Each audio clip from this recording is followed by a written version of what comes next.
আপোনাৰ আৰু এটা কথা কওঁ, বহুত জেগাত কৈছোঁ, মই এতিয়া আজি 18 বছৰ যিটো ঘৰত আছোঁ সেইটো জুবিন গাৰ্গে দিয়া ঘৰ। গুৱাহাটী চহৰত কোনোবাই কাৰোবাক এটা ঘৰ এনেই দি দিব নেকি? এইটো চৰকাৰী ঘৰ বাৰু, হাউচিং বৰ্ডৰ ঘৰ। জুবিন গাৰ্গৰ নামতেই আছিলে 2015লৈকে। মোক মাজে মাজে কৈ থাকে যে চৰকাৰ চেঞ্জ হ'লে তোমাক দিগদাৰ কৰিব, লোকৰ নামত থাকিবলৈ নিদিয়ে, তুমি তোমাৰ নামলৈ আনি লোৱা। বোলো মইতো আনিব নোৱাৰোঁ। এই খাৰঘুলি ঘৰতে মোক এখন চিঠি লিখি দিছিলে অসমীয়াত, অসমীয়াতে জুবিন গাৰ্গ বুলি চহী কৰি হাউচিং বৰ্ডৰ চেয়াৰমেনলৈ লিখি দিছিলে। চেয়াৰমেন মই জুবিনক সুধিছিলোঁ ঘৰটোৰ কাৰণে কিবা, মই ক'লোঁ যে গৰিমাহঁতৰ লগত এবাৰ কথা পাতা মোৰ নামত কৰি দিয়া আগতে, হয়তো কোনোবা ৰাখিবও পাৰে। কৈছে নাই নাই, সেইটো মোক চৰকাৰে দিয়া ঘৰ, সেইটো তুমি ইমান দিন আছা, সেইটো তোমাৰে ঘৰ, এইটো ইয়াত কাৰো গৰিমা চৰিমাহৰ মাত নাই।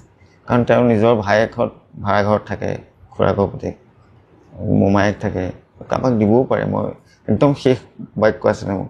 কৈছে সেইটো কথা তুমি কোনোদিন মোক নক'বা আৰু এইটো কথা তুমি চিন্তা নকৰা, তুমি আছা, তোমাৰ ঘৰ তুমি লোৱা। সেইটো সৰু ঘৰ, কিন্তু মই আজি 18টা বছৰ তাতে আছোঁ, তাতে মোৰ ল'ৰা হ'ল, ল'ৰা এতিয়া ক্লাছ 10 পালেহি।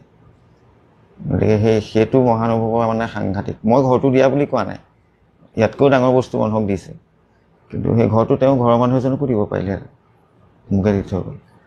এই পইচা পাতিৰ কথা নক'বা। আৰু এইটো এনেই পোৱা ঘৰহে, মই কিবা 40,000 টকা এটা দিছিলোঁ নেকি বোলে চিকিউৰিটি মনি। হ'ব কেতিয়াবা পইচা হ'লে সেইটো দি দিব, এনেই নামালি কৰিছে, কেতিয়াবা পইচা হ'লে 40,000টো দি দিব বুলি, কিন্তু দিলে নলয় তেনেকুৱা। এতিয়ালৈকে যদি ভিডিঅ'টো চাই আছে তেনেহ'লে পেজটো ফ'ল' কৰি দিব।